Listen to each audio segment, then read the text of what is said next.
Cool. OK. Hi, everyone. My name is Tim Beiko. I work at the Ethereum Foundation. And the main thing I do there is facilitate the awkward devs calls.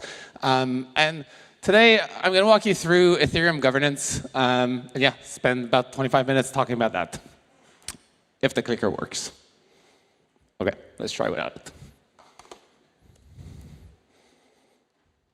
OK, so I think when you talk about Ethereum governance, the first thing that's important to define is what even is the thing that we are governing.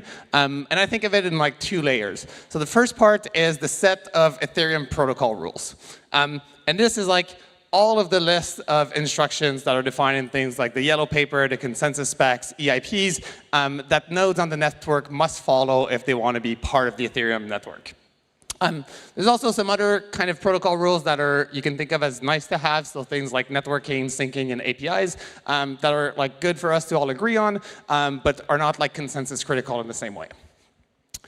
And then additionally, when we talk about Ethereum, generally we refer to the ETH mainnet state. So this is the network that instantiates those protocol rules, that has the chain ID #1, that has all the balances and accounts and apps that we care about.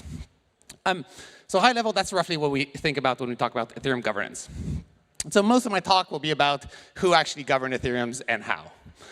And I think it makes sense to think of it a bit like an onion, where you have this core that's basically the protocol, and then you have all of these different layers of stakeholders, which have roles that are less and less formal as you kind of extend outward, but which have a greater and greater impact on the ultimate decisions for Ethereum.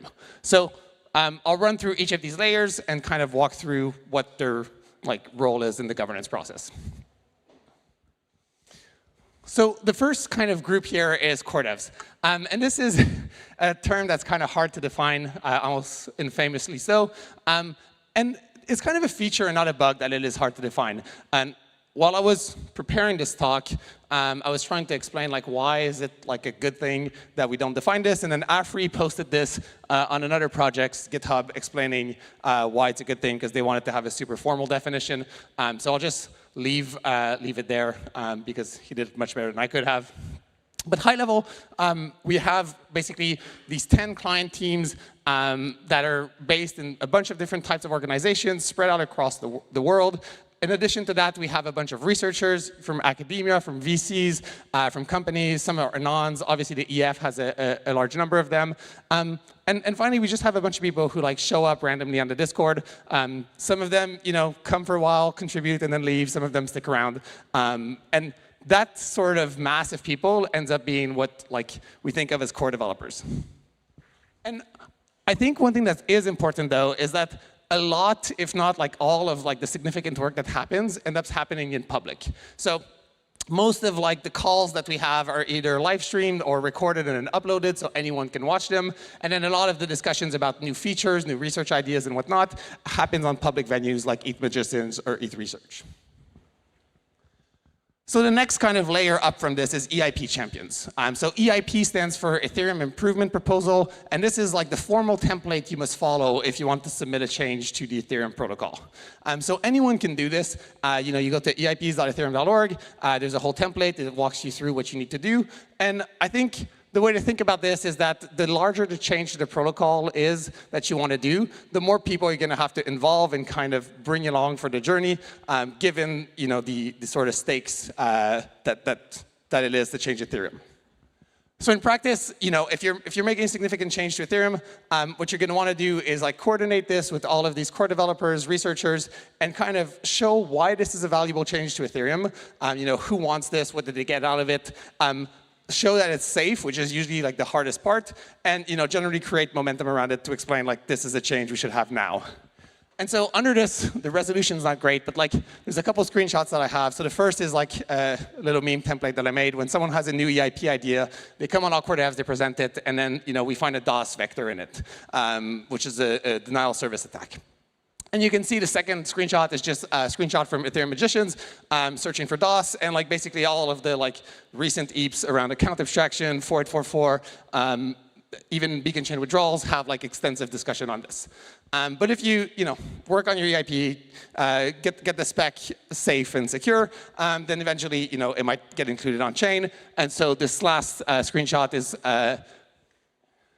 1153. So this is an EIP that's been included in the next hard fork, where the Uniswap team sort of championed this and basically went through this entire process and eventually got the EIP included. Okay, so like the logical question from this is like, if you have these EIP champions, these core devs, writing the specs, writing the clients, does this mean they control Ethereum governance? And my answer is no, hopefully. And the rest of my talk will sort of focus on why that's not the case and the role that these other participants in the system have. So now we're going into like a bit of the fuzzier zone, but it's still worth kind of trying to define it as well as we can. So the next layer up is what I've called consensus participants. So these are either miners in a proof of work network or validators on proof of stake Ethereum today. And the simple way to think about this is if you have a network upgrade, like a change to the consensus rule, you need at least one of them to run the software. Otherwise, the upgrade never gets activated. And on Ethereum, there's nothing like on-chain voting or anything like that for upgrades. So you really need to get these validators to like actually download a new version and like willingly upgrade their nodes. And then if you only have a subset of those people upgraded, then the network would obviously split. And the way Ethereum handles this is that both sides of like the upgrade would just continuously leak or burn the stake of the validators on the other side until they make up less than a third of the total stake. And then both sides of the upgrades would finalize again, with their respective protocol rules. And so if you look in practice, on Ethereum, like could like the core devs, collude together and try to like pass a malicious upgrade and get all the validators upgraded. This would be quite hard. And the reason is that core devs just like don't even run a significant percentage of the consensus node on Ethereum. And just to paint like a worst case scenario here, so 2 years ago now, I think the EF announced this incentive program for client teams where we gave a bunch of client teams about 144 validators each. There's about 10 client teams, so that's 1,400 validators. Now, assume they're like colluding each other to have a bunch of secret ETH and validators there. Assume anywhere from 2 to 10x the amount of this, so they'd have up to say 14,000 validators. When I made these slides, which was probably a month ago, validator count was about 600,000. So 1,400 to 14,000 out of 600,000 is about 0.2 to 2.5% in the worst case. So it's not even near what it would take to like bring the majority of the chain over to a new set of rules. And if you said, like maybe the EF colludes along with them, the EF has about 320 ETH on chain, 320,000 ETH on chain right now. That's not staked, so it still have to go through the whole deposit queue, get activated. But even if you added all that, you get 24,000, which is about 4% of the current stake, which again is quite a small minority. And then say even all of that happened, on Ethereum, consensus participants don't get the final say in like the state of a hard fork. So you move one layer up the onion, you get to node operators. And this is why, sort of on Ethereum, we keep harping about decentralization. And this is really the point where it starts to matter a lot. So on Ethereum, any full node validates every single transaction that it sees. And as an aside, this is why validator is like a very bad term to refer to like the staking nodes, because it makes it sound like they're the only ones validating. But if you run a node without 32 ETH, just like running a node on your own computer, you do validate that every transaction, every block is valid that you see on the network. So if you have a blockchain where only the validators can run nodes, that means that they can change the protocol rules by colluding. Obviously, the malicious version of this is like they all get together and they like pass a bad protocol change. But there's also like a less malicious version, which is just they have a coordinated bug. And so the smaller that validator set is, the easier it is for them to collude. And if there's no other nodes on the network to watch them, then that would sort of go undetected. But on the other hand, if you have these non-staking nodes, you have a lot of them, then every time a block is proposed, the validator proposing that block knows that if their block is invalid, then it'll just be rejected by everyone else. So they'll forfeit the transaction fees and rewards they would have gotten by proposing an honest block.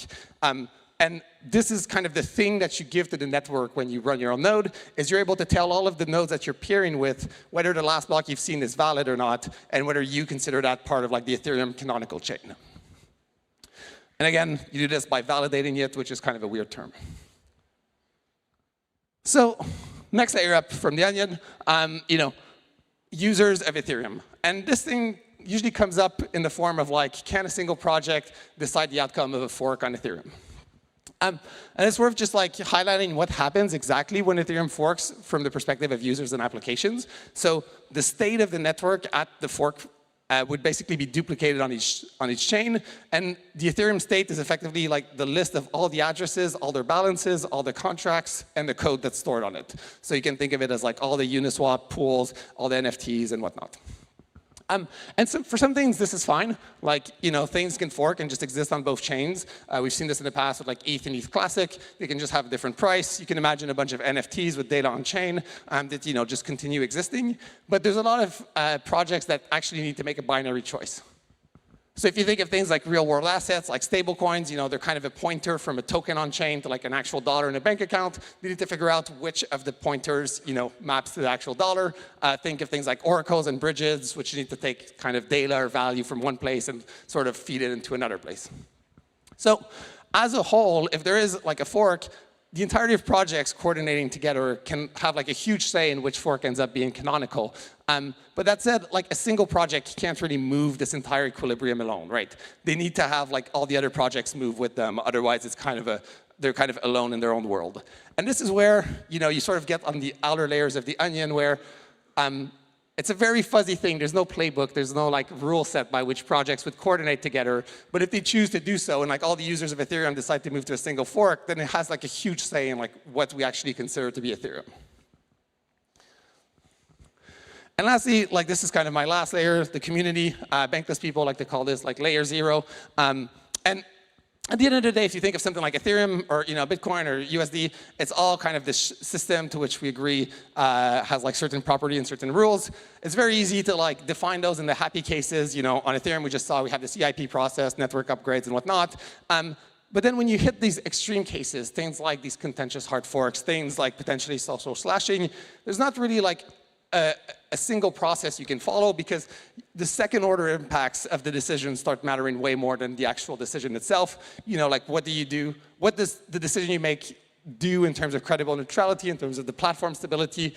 And this is something where, again, it's like the most loosely defined part of the entire process, but it's what shapes sort of the entire kind of value set of the network. And the community has like a huge power in that. Okay, so hopefully this is helpful, just like understanding the different layers and sort of what each stakeholder can kind of contribute to the process. Now I'll walk through some more practical examples. Actually, before that, one thing is, so like I spent a lot of time on the different layers, and it does feel like most of the attention when you talk about governance ends up being like around the core devs and maybe like the champions, but you don't really feel the outer layers as much, it seems. And I think part of the reasons for this is just that like people working on the software and developing the software can proactively listen to the community and not push forward an upgrade that they think would be contentious. Because if something goes wrong, then they're the one that has to like deal with the network that's in a state of chaos. So they sort of had this incentive of like not pushing something that'll completely break Ethereum because they'll spend 6 months fixing it afterwards. And so now I have some actual like examples of things that were contentious in the past. First, probably the most famous one, so the DAO. So early on in Ethereum's history, the first big project had about 15% of all the ETH locked in it and got hacked, and all that ETH was like going to go to a hacker. And so there was a big debate around what should we do? Should we kind of undo this hack or let it be as part of the chain? And there, the core devs actually took a pretty neutral stance. They put a flag in the software and let users decide which side of the fork they would want to support. Would they want to like alter the state of the chain or just leave the hack be? So most of the Ethereum community ended up altering the state of the chain, but we did have the Ethereum Classic fork that resulted out of this. Then after that, there was another large hack that affected the most used multisig at the time, the parity multisig. And at the time, Parity had the second most used Ethereum client, so right after Geth. It was led by one of the Ethereum co-founders, and they had a lot of their own funds in it. So it's hard to think of a hack that was like more of like an insiders being affected type of situation. So they proposed, again, an EIP that would change the state of Ethereum, where they only had to like undo a single transaction or revive a single contract, and everything would be fixed. There was huge community pushback to this. So the client developers never actually included this change in a proposed upgrade, given the community's pushback, even though basically one of the Ethereum co-founders and like major client teams were severely affected. After that, there was this, I'd say, more minor one, so ProgPow or EIP 1057. There was this proposal to change proof of work, how it worked on Ethereum. The idea had been that Ethereum should be ASIC resistant, and then over time, ASIC started to appear. And so there was kind of this debate whether we should change the proof of work mechanism to like stick to the original intent of being more ASIC resistant, or just leaving things as is and accepting the ASICs. This wasn't as like torn, but like I'd say core devs were generally supportive of making this change, and the community was quite opposed. So once again, this is a case where it never even got proposed as an upgrade because of the community pushback. And then last but not least, we had the merge recently, so the transition from proof of work to proof of stake on Ethereum. This is something that was part of the roadmap since pretty early on in Ethereum's history. And this had like pretty overwhelming consensus across the community. Obviously, some of the miners were quite opposed because they would directly kind of lose out from this. But this was a case where the client teams felt comfortable, pushed the upgrade, and the overwhelming majority of the community upgraded. There was still like a minority proof of work chain. It still exists. But I think we all agree that like Ethereum is the proof of stake chain today. Okay, and so I'll start closing this off with like, I guess, roughly where my head is at with regards to governance and what are like the can of worms that we're looking at. So one thing that's happened over the past couple of years is there's more and more stakeholders involved in Ethereum governance. Not only are there people that are like affected by these decisions because they've built their application or infrastructure based on Ethereum, but there's more and more people that want to contribute, like L2 teams, infrastructure teams, major applications, and whatnot.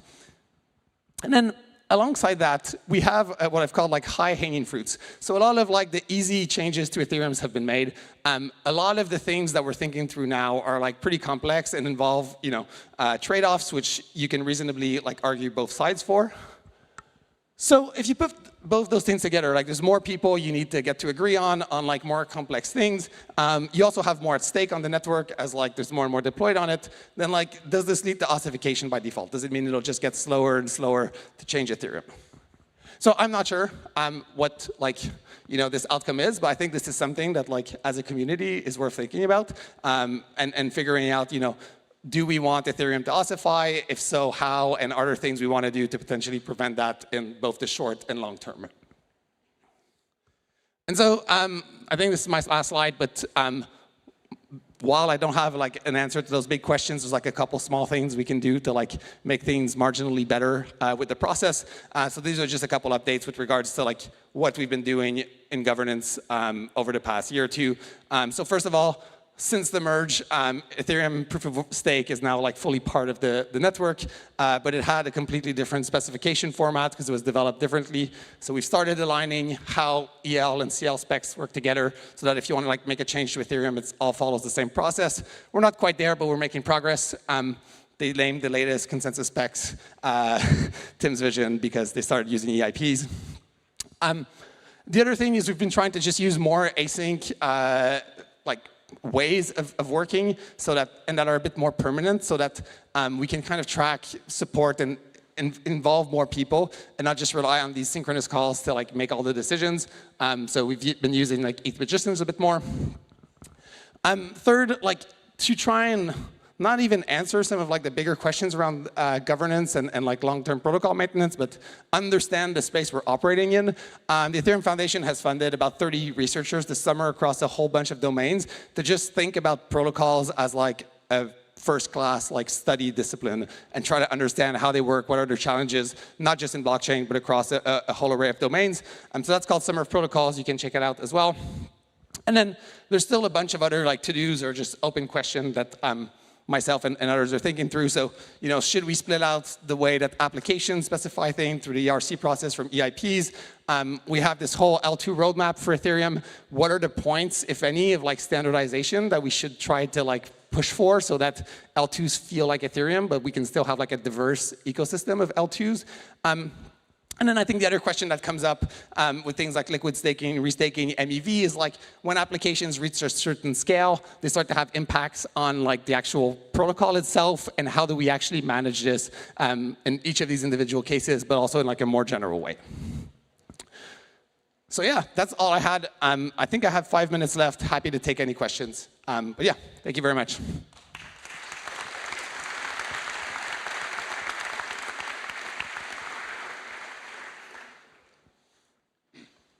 Hey, thank you for the presentation. My question is, what's your personal opinion regarding L2s and their impact on the tokenomics of Ethereum?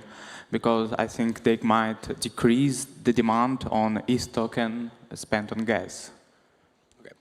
So I think for L2s generally, I think they're great. Like I think the original like ETH2 roadmap, which is kind of like central planning, where we would like decide how everything works, and now the fact that we've seen like ZK rollups and optimistic rollups in production sort of shows that this was a much better approach. I think in terms of block space and tokenomics, the way I think about L2s is almost like enterprise users of Ethereum, and there's not just L2s, I think oracles are like another good examples of like more enterprise users, where, you know, they're very price insensitive, like the updates have to get on chain. So I can see a world where like, you know, they take up most of the block space, if not all of it, and they're willing to pay more for block space than like average users because it's like a business expense for them. Yeah, so it's hard to predict the future of this stuff, but I think that like thinking of it as like almost a shift to B2B for block space makes a lot of sense. I think a lot of the infrastructure also has a lot to play here. So like all the wallets default to L1 right now. So like, you know, I personally will use L1 sometimes just because it's like more convenient than L2, just because I don't have to switch the network. But you can imagine like a world where everyone's onboarded on L2 by default and like all that usage happening there. And even though, you know, sometimes it might even be cheaper on L1, just like the default behavior becomes L2. But yeah, I think in terms of block space, like there will be a lot of demand for like highly secure block space. Yeah.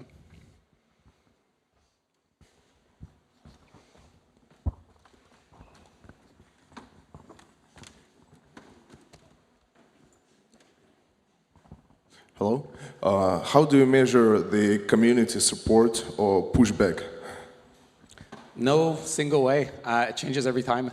And I think it's like, yeah, there's not a single way. This is why it's hard. I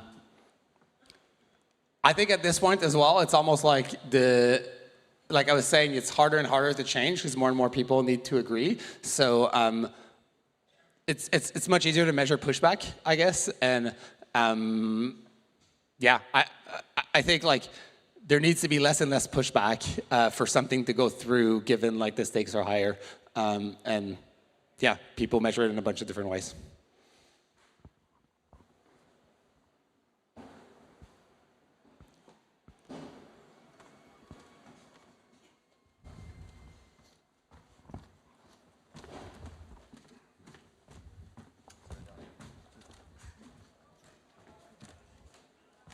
Hi, Tim. Do you think that as there's an increasing cadence of upgrades, like over time we see the amount of time it takes to prepare for an upgrade get shorter, condition the community to just like continue to do more upgrades, especially given that traditionally node operators have been miners? And because Ethereum always knew they were going to transition to proof of stake, their voices have always been kind of like, people don't really care about it. So like ProgPow is a great example. And so right now I think the staking community is in a really good position to like perhaps introduce more ossification, but I'm just curious to know how you think about those trends. Yeah, I'd say, I think we're definitely pretty fast in terms of velocity of upgrades right now. Like, and I think that's good. I don't know that I would go much quicker, but you know, maybe we'll still get a bit quicker. I think in terms of like the stakeholders, stakers definitely feel more like an overlap of the Ethereum community generally, whereas like miners felt very disconnected and also often very chain agnostic. You know, like they would just direct their hash rate towards whatever was more profitable. So Yeah, I don't know if they can like block or slow down upgrades more, but it does feel like easier, like the previous question around gauging community consensus, feels easier in a world of proof of stake than proof of work, because like miners were very decorrelated from everyone else. Yeah.